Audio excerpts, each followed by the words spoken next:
And welcome everyone to our Gen Con panel for our industry spotlight on engaging diverse voices. My name is James Case. I am a designer at Paizo, and I'm going to be moderating this panel along with my awesome panelists. So why don't you take a chance to introduce yourselves, starting with Tessa. Hello. Yes, I think I'll do that. My name is Kay Tessa Newton, and I am an editor here at Paizo. Um, Thanks for coming out today. Okay, next, Ron. And I am Ron Lundeen. I'm a development manager. I work principally on the Pathfinder line, managing the Pathfinder Adventure Paths and the Lost Omens line. Okay, and last we have Linda.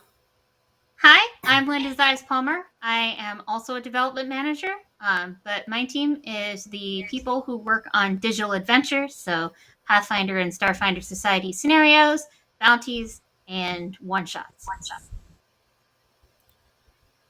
Okay, so this panel is about engaging diverse voices in the industry. It's how we can find people from a lot of backgrounds and how we can work towards a more inclusive industry. And just at the top, I do want to acknowledge that I think a lot of this is based on trust. And, while we've worked to build up that trust, we're obviously, that's coming into question right now. And I just wanted to say that, we thought a little bit about whether we should still hold this panel. We went back and forth on it.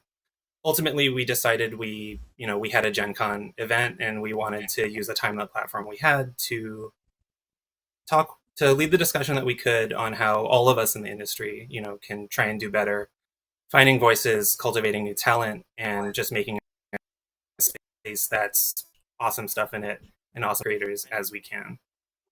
So I just kind of wanted to put that out there before we dive into the discussion. So, does anyone else have anything? I since this is also one of my only panel this weekend, I just wanted to say, especially since we are going to be talking about how we work with freelancers and stuff. I just wanted to shout out our freelancers who are amazing, and we have all been really feeling the love from them this week. Thank you so much.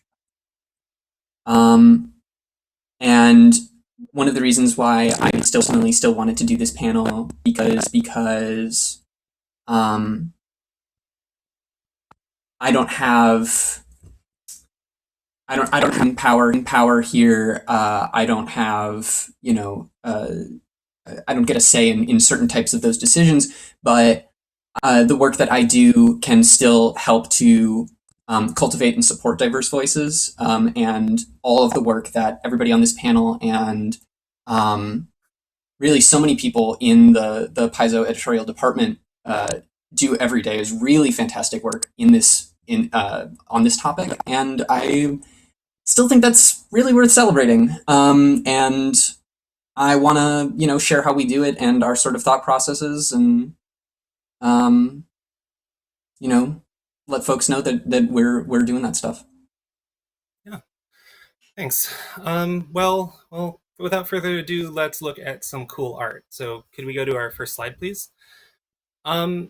So when we talk about diversity is a word that people throw out a lot. So, what is diversity? Here are some elves that we have from across our products, and I just kind of wanted to throw that out. What is it in our products? What is it, in kind of the industry, in the writing? I'm just going to start with Ron. What does that kind of, mean to you when we talk about it in the industry? One of the things that's important to me is that we have an incredibly wide array of different people who play our games. And I think that the goal that we have is to present a game world and game events that allow people to see some aspect of themselves in what we do, and sort of the heroes that we present and the stories that we tell, the experiences that we put out there. I really feel like it's the most important thing about being able to engage with a game is to feel like the game has a place for you. And we have made a lot of things. We have made a lot of adventures, we've made a lot of source books, a lot of stories. There is no way that we are going to be able to ever approach the wide set of experiences, the lived experiences that people coming to our game have. But we can try. We can work hard in order to making sure that we are as representative as we can to welcome as many gamers as we can. Yeah. Does anyone else have anything? Linda, maybe? Yes. I totally agree with what Ron is saying there. And also that everyone who tells a story brings a piece of themselves to it, a piece that is unique to them that no one else could share. And by having diversity in our pool of freelancers, we allow different people to express that story, and so that more people can connect to it. We never know, because we only have our own experiences to speak to. So bringing in people from a wide variety of backgrounds with a wide variety of life experiences, everyone has something to share. And we are so much richer in our storytelling for bringing everyone together in that way. Yeah, for sure. Tessa, do you have anything? Like, what does this? Yeah. Yeah. I mean, both Ron and Linda are totally right. The only thing I'd add at the end of that is just that there's so many ways to accidentally, even if you don't intend to, deter somebody from wanting to engage with your work. And that thing, the stuff that Ron was talking about making people feel included, that's really step one. And we are really fighting, at least, when I am editing something, one of the things that I'm always trying to do is make sure that nobody is deterred from the stories that we're trying to tell or the world we're trying to present before we have a chance to, get to the ending. And if we're not careful, we can absolutely push people away. And to go from that to what Linda said, yeah, absolutely. We have to, work with people who do understand those experiences the best, because you tell the story the best if you lived it, as far as I'm concerned. Yeah. And I think that's a really good example of just kind of why it's important, and kind of, so let's talk a little bit about kind of the ways in which having a bunch of influences and a bunch of different voices in the room can make the story better. So if we look at the next slide, we're going to see some art that I stole from Eleanor and Luis's Monsters of Myth folder. We could go to the next slide. Yeah. I mean, that's a product that, yeah, I know it looks real good. I know on the panel earlier today, Luis was talking about how there was a bunch of, in-universe concept. And so, this is a collage that the art team put together of kind of 3 of the intros that I really like seeing it this way, because it's not that it's, all in this one style or in the middle style and the third style. It's like a good, getting a bunch of different kinds of influence in there, which that's just really cool. And is that lion tickling that white creature? That is a progressant. It is part of a That's what it looks like to me. A full art piece. The art team just collaged them together, so it's a little easier for us to see. But I do really like how the one on the left, I think, was inspired by like a modern Inuit artist. The middle is, very medieval, and the rightmost one is very like in that kind of classical Indian style. I really like it. So, I mean, this is kind of a way in which we have like a bunch of different stories. So what's a way in which that kind of having this sort of diversity makes the product? I mean, we're here, and we talk about wanting to get a bunch of creators in the room, but how is this good for the how does this lead to a richer, if you're trying to write this book or this adventure? Linda, do you have any? Yeah. So a lot of times when we're approaching something, definitely we can know right up front that we know, okay, we want to tell a story that is about that is about characters who have a certain experience. So we want to reach out to a freelancer or writer who has that experience so they can share that story. And we can also have cases where where things come in that we didn't expect, where we give an outline to a freelancer, we have a broad idea, and they come back to us with an idea of how they can share their story through that, and how we can adapt and how we can show their life through it. So I think that sometimes it's something that we know to request, and sometimes it's something that will be a pleasant surprise to us when we see the initial feedback and thoughts come back from the author. And sometimes it's something that we'll see at the end, and we'll just be like, wow, it's so amazing that we got to see that. I never would have thought to tell that kind of story. Yeah, for sure. Ron, I know you're in a lot of the adventures right now, and the adventures are kind of one of the places where that sort of like longer arc narrative can really come out. Is there anything that you've kind of written the outline this way, and you had maybe a vague idea of where you wanted it to go, and the freelancer really just came back with something that you hadn't expected but was, really spot on, or anything like that? Oh, absolutely. And learning how to encourage that has been one of the important learning experiences of my job. I like telling stories. I feel like I'm a good storyteller, but I am often blind to my own biases that have me tell the same kinds of stories. And so it's really important to me to resist the urge to say, all right, we're going to outline this whole series of, maybe, 6 stories, maybe 3 stories, and here's how all the parts are going to go, and then go into specific detail about that before turning it over to the authors to write it.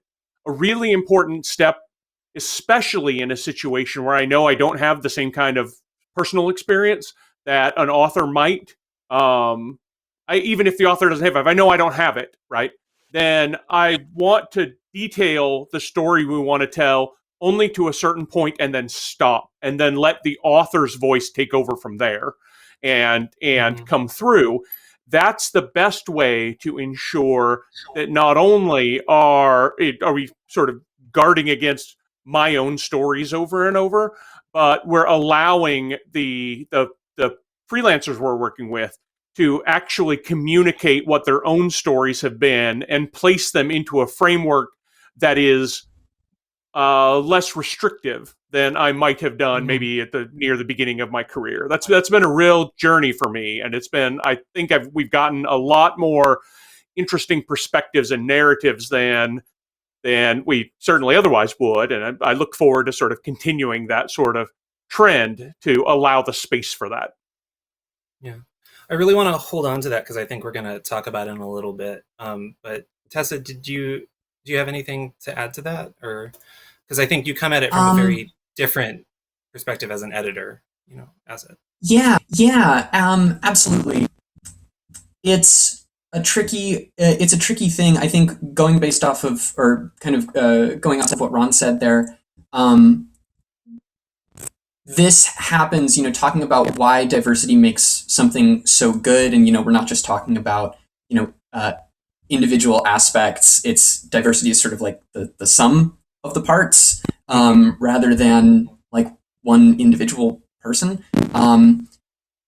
But this is actually a really tricky thing for editors and for the idea of editing and in general, because one of the biggest things that I'm trying to do in my job is work towards consistency, playability, and readability. And it's a really tricky balance. Just like Ron was saying, he wants to describe the events of something as much as he can to a freelancer, without boxing them into a corner. I have to do that, and all the editors at Paizo have to do that for language. If we want to pull up the art slide again, the leftmost one is Ina Murin, Monsters of Myth, which I was the edit lead on, and the freelancer. I spoke with the freelancer directly, and one of the things that he asked was, "Hey, there's this very specific piece of wording in here talking about this creature, telling this story, and using this wording to talk about an ancestor a very specific way, their mother's mother. Can you make sure that that stays in? And those are the kinds of things. Those are the kinds of requests I love to get and I love to honor. And would it technically be outside of our standard Chicago style, in our house style? Perhaps, but I'm looking for clarity. I'm not looking for conformity. And that finding the line between that and making sure we sort of walk it to the best of our abilities is definitely one of the things that I'm always trying to do. Yeah, for sure. It's kind of funny that you say that, because I know that myself and the other developers often say, send us comments, or leave us comments, because we don't know to change something or not to change something if we don't have it. For Monsters of Myth, I was that freelancer to Luis and Eleanor. I did a creature that's based on Hawaiian mythology. I did a lot of research. I was back home visiting my family, coincidentally, because I was very late on my turnover at the time, and I made an element look like a hula, but I left a comment and I was like, all hulas need to end this way, so please do not change this specific line. And I think that's a good example of how, like you said with the Einamaran article, like sometimes things that would fly under our radar as not having meaning definitely have meaning to the person who's writing them, and also to the people from that community then like reading that, right? So I think that kind Absolutely. of this interplay with your contractors is a good kind of segue into the next bit. So can we get to the next slide? And I'd like to just talk about just a couple of the times we have where we've gotten really, really good impact, or what's the word I'm looking for? Input from people coming from communities that maybe the dev personally was not as aware of, or wasn't as familiar with. So on the next slide here, if we could get that, we will see um, two things. One is the Fulus that have shown up in Fists of the Ruby Phoenix and in Secrets of Magic, and the other is one of our clockwork assistive devices that's coming up in Guns and Gears. And I think these are both really great examples here. Ron, what was it you were saying about the whole, like, you have to detail it kind of to a certain level with the freelancer, or Oh, as I far forget as quite how the you phrased it. Yeah. about the direction to the freelancer and stopping at a certain point. Mm-hmm. Yeah. Is that what you're asking? Yeah. The specific issue there is going to the thing that I want to guard against is putting implicit assumptions into something that Mm-hmm. could otherwise be representative.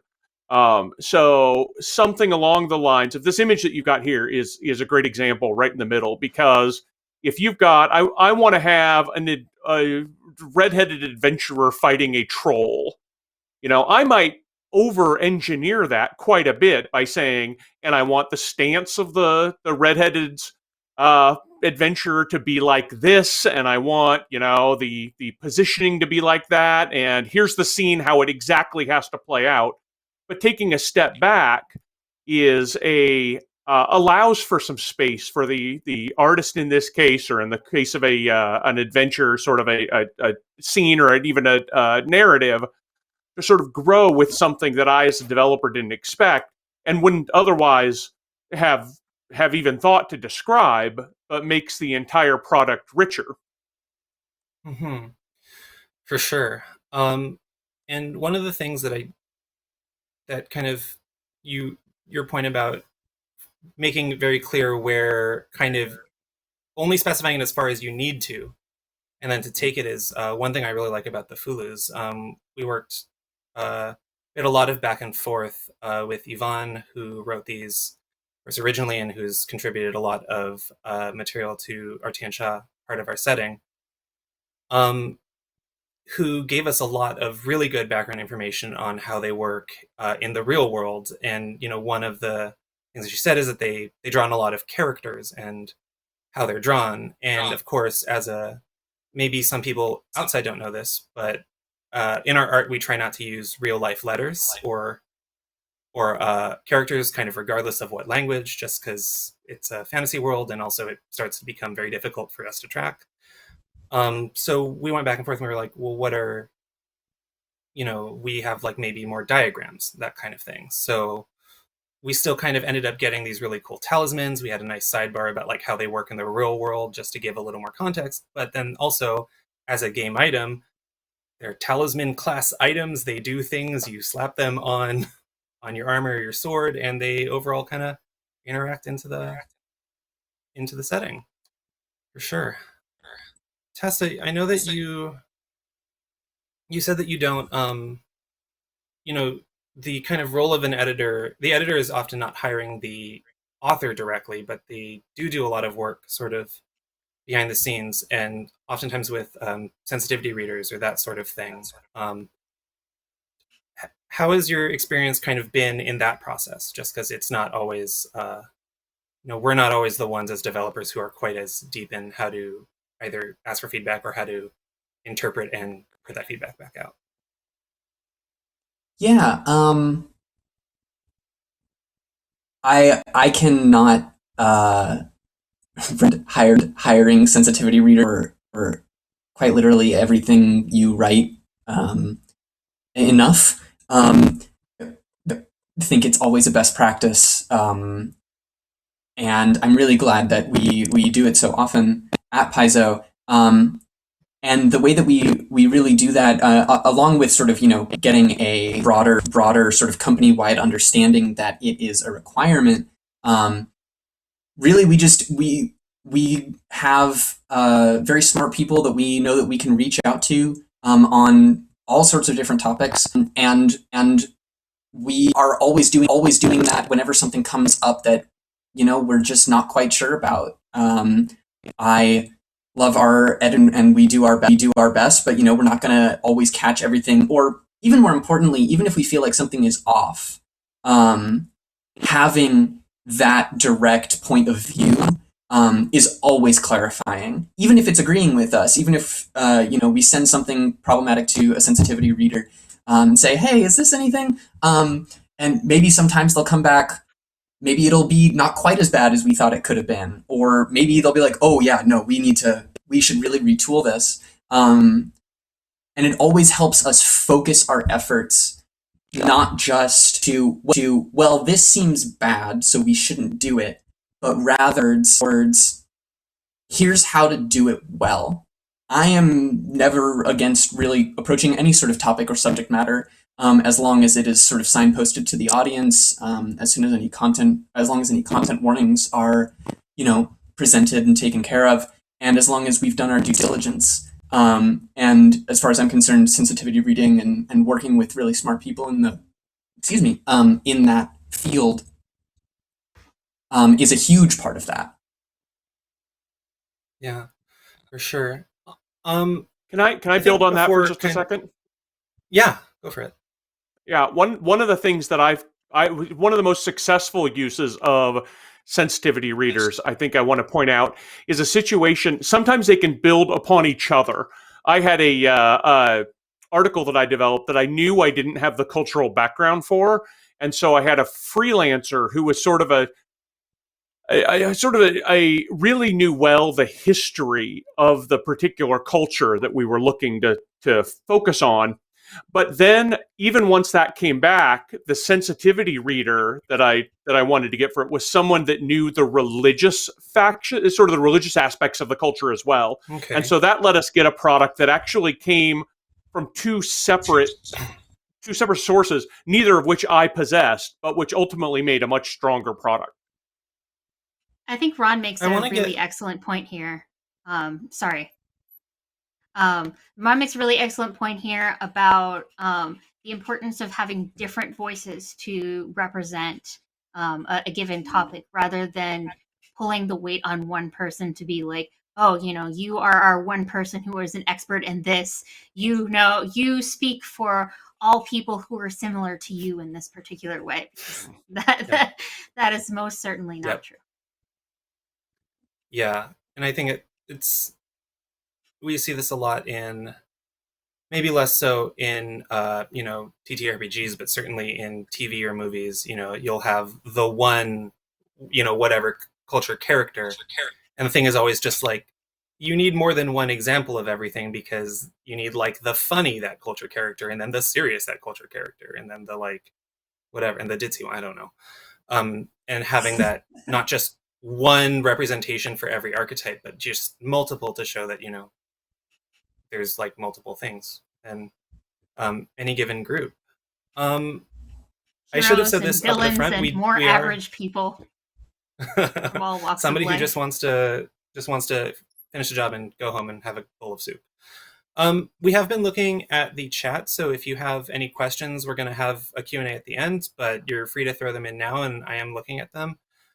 Tessa, something you said was about the use of sensitivity readers and content warnings as well. And Gruntled00 in the chat asked if we think that there's some sort of big throughway struggle between telling an epic hero story, including diverse voices and POV, and ensuring safety through things like content warnings and triggers, and to what extent those three things are either, in conflict with each other or not, or kind of build on each other, or that sort of thing. Do you have any thought on that? Unfortunately, I have enough thoughts on this probably to just be its own hour-long rant, all on its own. Good. So I'll try and yeah, it's the second part of the panel. Tessa goes off. I think that's a really great question. Thank you so much for the question. People, I think you should always have content warnings for stuff, just because for the same reasons that we do all of the other things that we do to encourage diversity in our player base. And sort of to go back to something that I said earlier, I never want somebody to be from the sort of Galarian setting, or from in Starfinder as well, just because we kind of hit them with something really unexpected. The sort of counter argument to content warning stuff in general, I think, is kind of related to like spoilers stuff, which I really don't think all that valid a critique for the most part, because even if you know what a story is about, you don't know what it says about that topic. You don't know how it's approached. You don't know how when it happens or to whom it happens. There's so many different things that still make the experience of seeing it through really exciting and dynamic. And even if you know that it's going to go places that might be harder, and we should out there just in case somebody wants to take a step back, or in general. Actually, one of the things I'd like to put in more is us to be able to provide tools for GMs and tables who aren't interested in those things but are interested in a product. How can we still create avenues for them to experience something without things that might be triggering to them or to any of their players. Yeah, but it's definitely a tough. Yeah, and certainly when you play in like a large group or at open tables or in a public setting, that can that's a lot more heightened. And Linda, you've been involved in organized play for a really long time, both as a player and as an employee. So I mean, I'm a little curious as to how that might be a little different in that setting if you're working with an organized play or any sort of public group. Well, one of the things about organized play is that there is an expectation there's an expectation of a shared experience, but that expectation of a shared experience should never come in between a player and being able to have a comfortable experience at a table. One of the examples that I remember being bandied around in the earlier days of me being at the company was sort of the example of, if your encounter is with spiders and somebody at your table is deeply afraid of spiders, that encounter no longer has to be with spiders. That encounter can be with net shooting wombats. That encounter, you can find other ways to to describe the situation to avoid those situations that are going to be problems for players while still telling a story that everyone can come together and share. Yeah. I think the part of the question that I kind of want to drill in a little bit on is the struggle between not so much the content and the content warning part of it, but the idea of there being tension between telling a epic hero story and including diverse voices. To which I think the answer is there is no tension. You have like Beowulf is an epic hero story that takes place in Europe.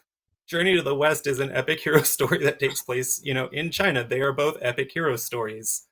There is no tension there. I think that there's it's kind of a really good example of how, especially in the specific kind of TTRPGs we do, which is, elf, dwarf, wizard TTRPG.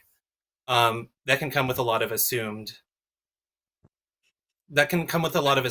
background that doesn't need to be there. So I think if we go to the next slide, I think I didn't plan it this way, which is good because I didn't know how I was going to segue. I think we'll see a really good example of how we can take a trope. In this case, the trope of the super powerful, spellcaster, and just find a little bit of a different spin on it. Ron, who is this? This is Walkina. This is the evil undead child mummy god of the city of Mazzali in the Mwangi Expanse, who is not only a very fierce and evil sun god, as this picture represents, but also a fervent and even violent isolationist in ruling his city with a iron fist.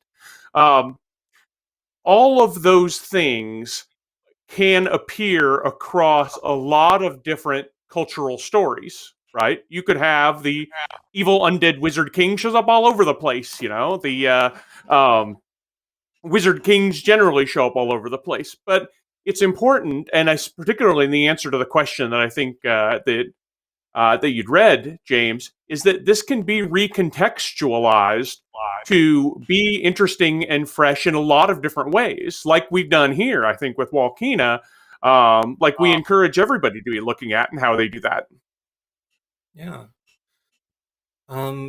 Certainly, for sure, it's like a way that we can recontextualize the existing trope, and that also just that makes it fresher. It makes it a way that isn't a thing people maybe have seen before, but maybe is close enough that they get an idea of what it might be. Tessa or Linda, do you have anything kind of to that end?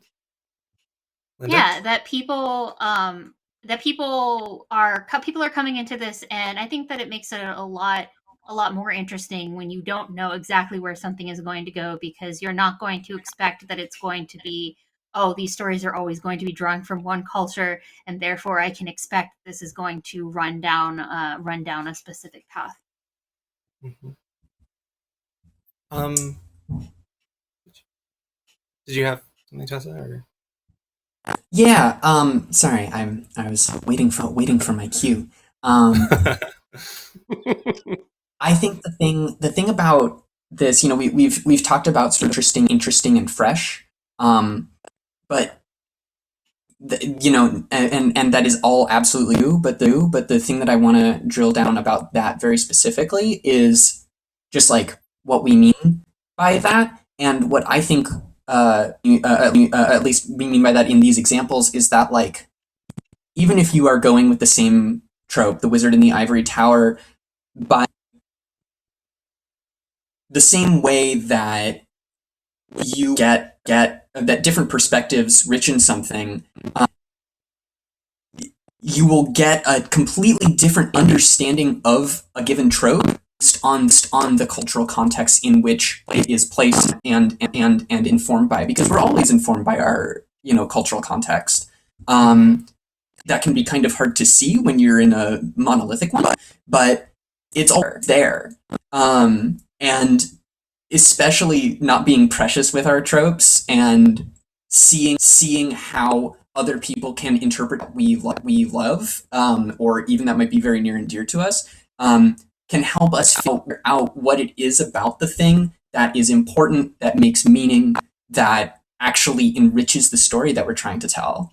And this, I think this, Walkina is a great example of that. I love him. He's terrible. He's a sniveling little But you're idiot. supposed to think I'm that. so glad to see. You will avoid the yeah, punishment of the 7 angry sons, then. Good job. And I think that there's Oh, yeah. certainly something. Yes. I think there's Just in certainly case. something where you can tell when somebody's come at something from a place of authenticity. You know, it really shows. Yes. You're like, it's clear that you only had 6 pages, 4 pages to write this article, and it's clear this could have been twice as long, and it would have still been good. Yeah. I think with that, I think we should maybe talk a lot. This panel is called Engaging Diverse Voices, and we've talked a lot about how, you know, the ways in which we can help to cultivate diversity, but let's talk about that other part, about engaging voices. So how do we find people who are experts in things, or who come from cultures or who touch on experiences that we don't know, and how do we involve them in the process and, make sure that they're empowered to do what they need to do and given the space, but also in the context of kind of a larger game or a larger system or larger products. Ron,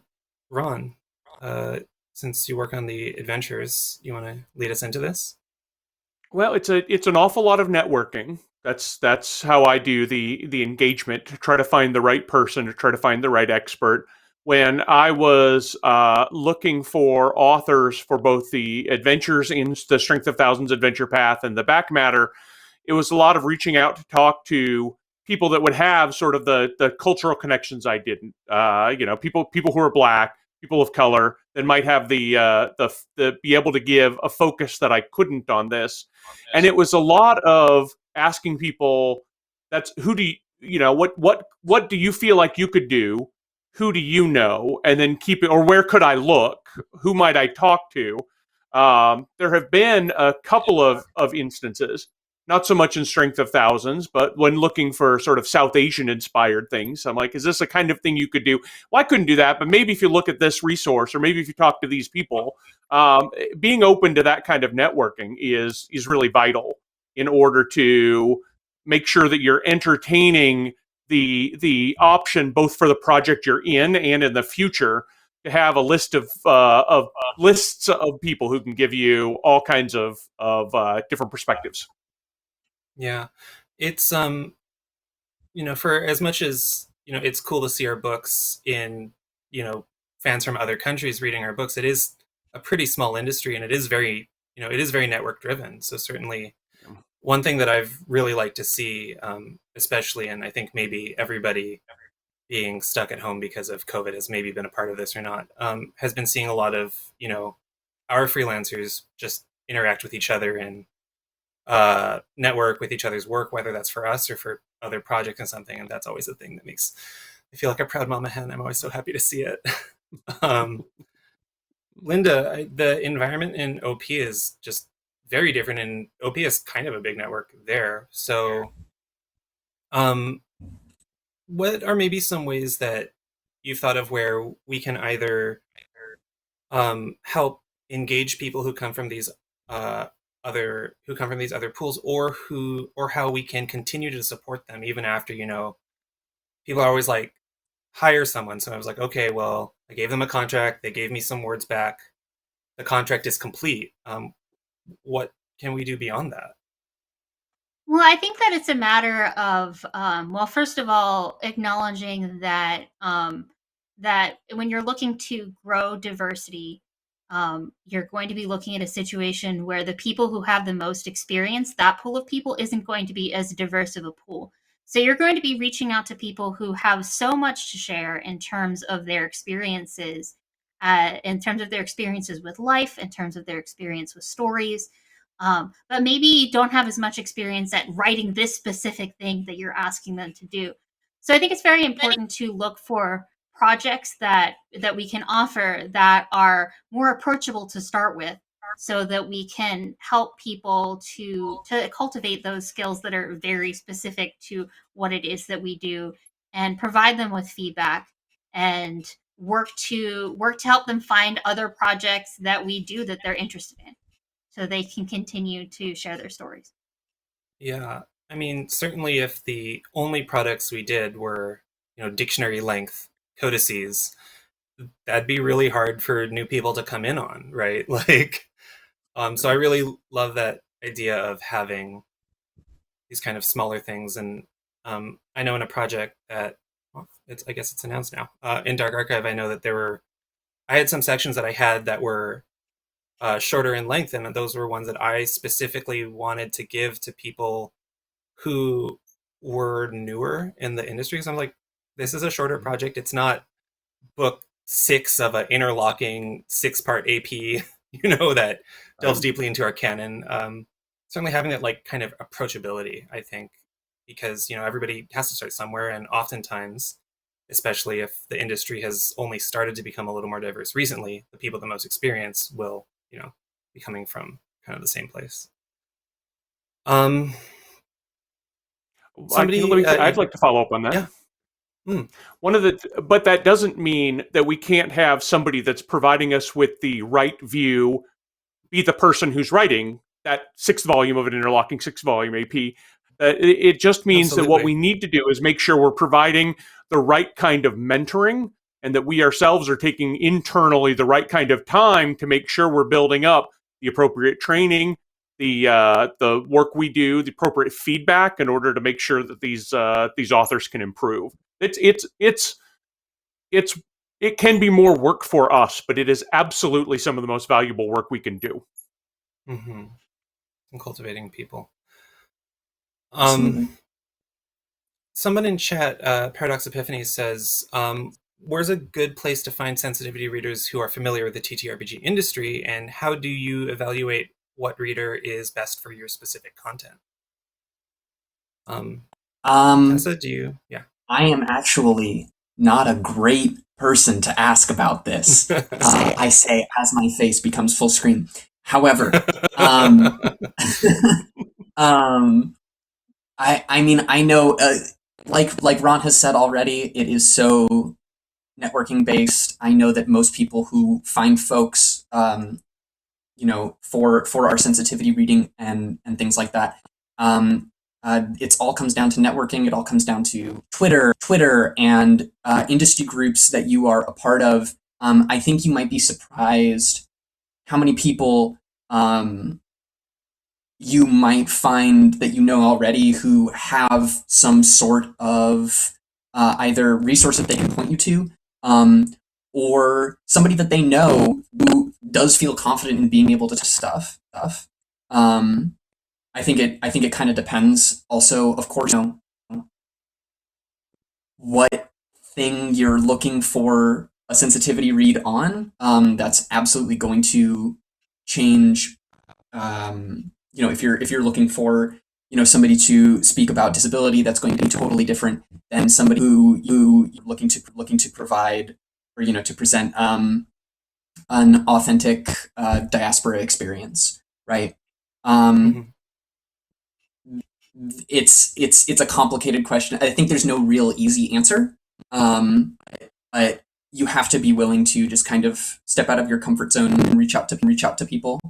If you're doing so in good faith, I think you will always find people who are interested in helping you. Yeah, and I think too, a lot of it comes down to trust. You're asking a sensitivity reader to make a judgment call, a very informed one, but you're asking for an opinion. And so sometimes it comes down to, I think trust. And I think sometimes we've had something occur where we would reach out to a sensitivity reader on an issue and they would say that they aren't available, but they have this colleague who happens to be free for work right now. And I was like, well, if sensitivity reader A, who has given amazing feedback to all of us and so far recommends sensitivity reader B, then what is B's email? That sort of thing. Absolutely, yeah. Yeah. I'd like to And focus on one word that you just said there, James, and that word is work.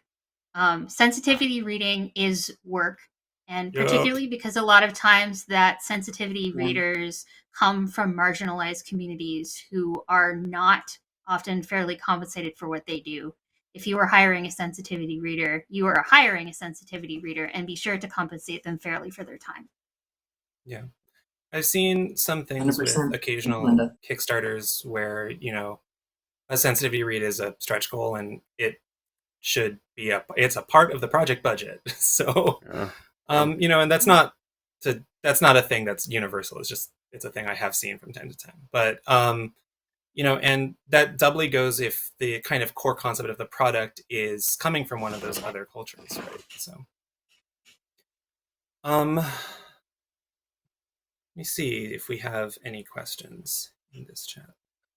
But I think I closed my box. I think so. We've talked about kind of reaching out and networking and making sure and kind of cultivating relationships. Is there kind of anything else you think helps in terms of either where to find people or how to continue investing in them after kind of relationship after you finish your job or your promotion or anything like that? I have something. Mm, Um, which is really just kind of the last little thing that I wanted to say. I think when it comes to um, working towards inclusivity and sort of, I think a lot of things, I think a lot of tension in this area comes down to not knowing what you don't know. hmm I think on, the, people being approached to work on these things, like Ron said, they might not be as familiar with our very specific and complicated systems. Yeah. And that's okay. And on our side, we might not be, used to working with people who don't have ingrained knowledge of those things. So I think one of the really most important things to express at every level is expectation. Yep.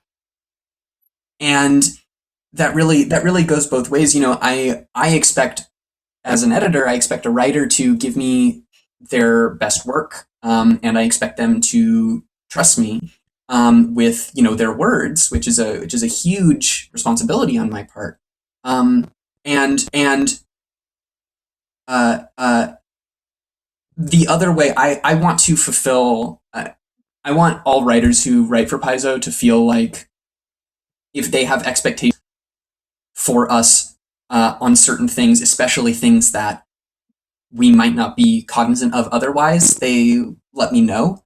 hmm I really try and, of course, I'm always trying to edit for our readership and our audience, but I'm also editing for the writer.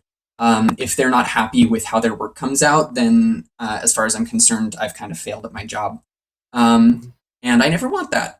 So even if we want things to be clear and readable, I don't want it all to read the same. I don't want it all to sound like me. Um, Yeah. and establishing sort of the expectation for what you want to happen to your words, or if you're, if sometimes things have to be requested for copies like that, the things that are like, okay, this has to stay. The more direction that you can give me on that, in on those topics, on those details, will help me. In my opinion, preserve the value of you being the person who we're hiring and who we're working with.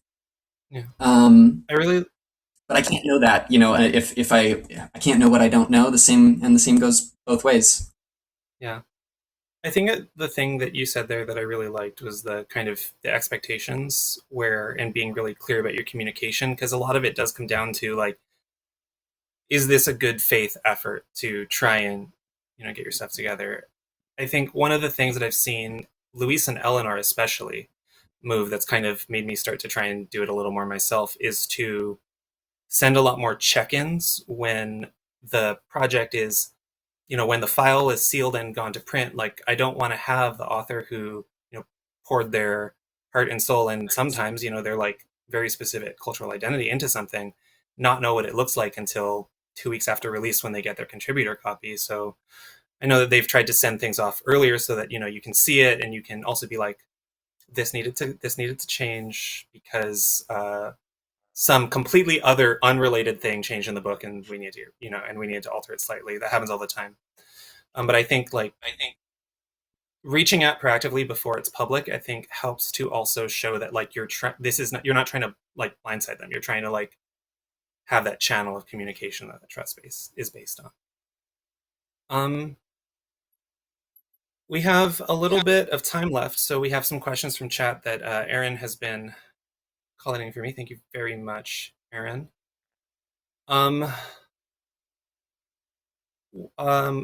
Before we get to them, I did have a thing that somebody had set up here, and I'm having trouble finding the question, so I'm going to have to apologize there.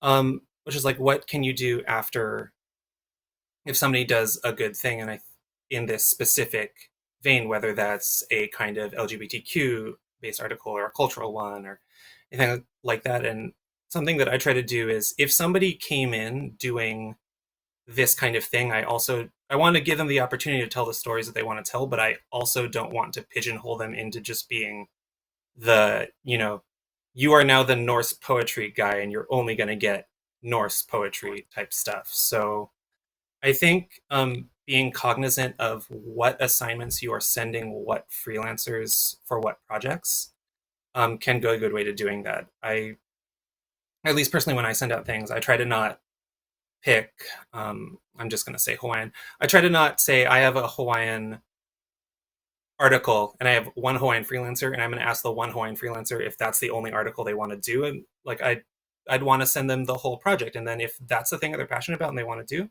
sure, they can take it. But if they decide that, they want to write some zombies and that's what moves them, I'm like, well, that's what they're interested in. I don't want to limit them to only doing the one specific thing that that they did on the last time. So I think that can help a lot. So we have just a being couple inclusive of a person's culture isn't enough. You have to be inclusive of the person too. There's kind of a related thing here. Signavoho says, once Paizo has given a voice to some more diverse voices, is there a follow-up? Excuse me. Is there a follow-up, like for an anthology work, where you might do you track that you give more contract work to good contributors and follow up with them, and basically just ensure that it's not that like every queer or BIPOC contributor just gets only their one shot and then we never come back to them? Just Ron and Linda, you haven't had anything in a bit, and I know that you have so much volume in PFS. So yes, we definitely the people who work who hire freelancers work directly with them. At first the designers and the developers, and so we know who's writing these things, and we recommend people to each other. We can talk to each other about, like, oh wow, we had a great experience with this person. We even have like a chat, which is basically like, this is a place for us to write nice things about people and recommend them to each other. So, and also opportunities to give people to talk about their work and to promote that. So like blogs and stuff like that are good to give people a chance to have their voice and to recommend them and to give them more opportunities. Yeah. Ron, I know that you've worked with a lot of first-time authors lately, so kind of what's been your process around that? Well, there's actually few. I've worked with very few first-time authors, and like you were describing earlier, James, they're the kind of things where, okay, this is a small piece in the back of an adventure. That's the kind of thing to be able to give a first-time author to. We generally have people who have gone through the crucible at some level or another. They've written for us before, and they've written for us before in a way where at least somebody else, if not me, is saying this person could use a shot at something bigger, maybe, or something a little more. There sort of stretches their skills a little bit more. That's part of the development of the freelancers. They're I feel like getting a person who has the cultural connection appropriate to an article or something like that is important. But I think the freelancers as people and their interest is much more important. To give your example, I'd rather say, hey, I've got this zombie thing I'm doing, and then have somebody who is a if not cultural Hawaiian, a specialist in, say, hey, I've got a Hawaiian spin that I want to make on this zombie thing that I'm going to do, which I think is a lot more interesting an output of a product than this is a Hawaiian themed thing. Does that make sense? For sure. Yeah, sure. I think that like a lot of it, like you said, is just this is how you build any writer, so it should be how you build all of your writers, right? Exactly. I do note that Ivana's in chat and earlier said, when we were talking about Fulu, says, please don't use real Fulu symbols because Paizo cannot be held responsible if you accidentally get cursed or possessed and or summon something. So also that. There's a comment here from user Streyu asking about whether we'll see more of the Skarsny in the setting. But I'd like to kind of dig into the comment a little more. They said that they have mixed feelings on them because it felt like the Skarsny was supposed to be a stand-in for their culture, but also felt like it was kind of an uncomfortable representation. And I know that certainly in TTRPGs, just because they've kind of gone on for quite some time, there can often be these much earlier depictions of something in a setting that it wasn't the best depiction. But at the same time, you can't then say, well, we're never touching this ever again. So kind of how do we address that? I don't think we can really speak to the specific example there, but I think it's a really good point because I think it pops up with LGBTQ representation. I think it pops up with a lot of kind of cultural representation and so on and so forth. I know I have a really basic example there, which is that my grandmother's Korean. I grew up around here, and I only really realized in the last 5 years that she has a very strong accent, which I hadn't realized. I was like, that's just how my grandma talks. And, a lot of the Asian influence content in Paizo and in others has been from a very outsider perspective. And so that doesn't mean I don't want to go back there, but it does mean that, when I looked at the Fist of the Ruby Phoenix guide, I added a paragraph that just says, and this is a global event. Some people have accents. Please don't play them for laughs. And I just put it in there. So I think for me, at least, it was like trying to go back and, not say, well, this is off the table forever, but at least try and revisit it with more nuance. And I know that's been a lot of what I think activities in the last couple years for us at least have been. Does anyone have anything on that point? Tessa, Ron? Yeah, one of the issues that we face. Oh, sorry. One of the issues that we face is if we have presented something exactly as you say in a less than ideal way, our two options become to either address them again and make that work harder, do better, right? Or to just not address it again and just don't bring it up. But once we make that second choice, it becomes the truth in our world that less than ideal representation is the only way people have ever seen it. And that's an awkward place to be. That is not a preferred place to be. Yeah, for sure. Tessa, were you trying to say something? Yeah, I mean, this is a huge issue with almost every single fantasy setting. And, absolutely one of the editing team's big priorities is well beyond the editing team as well, is to kind of figure out the places where we need tweaks like this. Again, a game that's thrown around a lot. A lot of times it's kind of treated as impeachable, or unimpeachable, excuse me. And like it's written in stone, but it never is. We can kind of do it anything we want. I always want to try, and especially if we've step on something in the past. Sometimes people will be afraid to touch something again, just because they're afraid of making either the same mistakes or they're afraid of making new ones. And I think if you leverage all of the things that we have about today for all of these different tactics, supporting people, reaching out to folks, finding sensitivity readers, all these things, we aren't going to be able to touch everything, especially not in the short term, but we can always make things better. And so I mean that's definitely something that I want to look at for sure. Well, thank you. We're just about out of time, so I think that's kind of the perfect note to leave things on. Thanks to you for sharing on the panel with me, and thanks to everyone out there in Twitch who tuned in now or who will watch this in the future on the VOD. Have a great rest of con, and we'll see you around.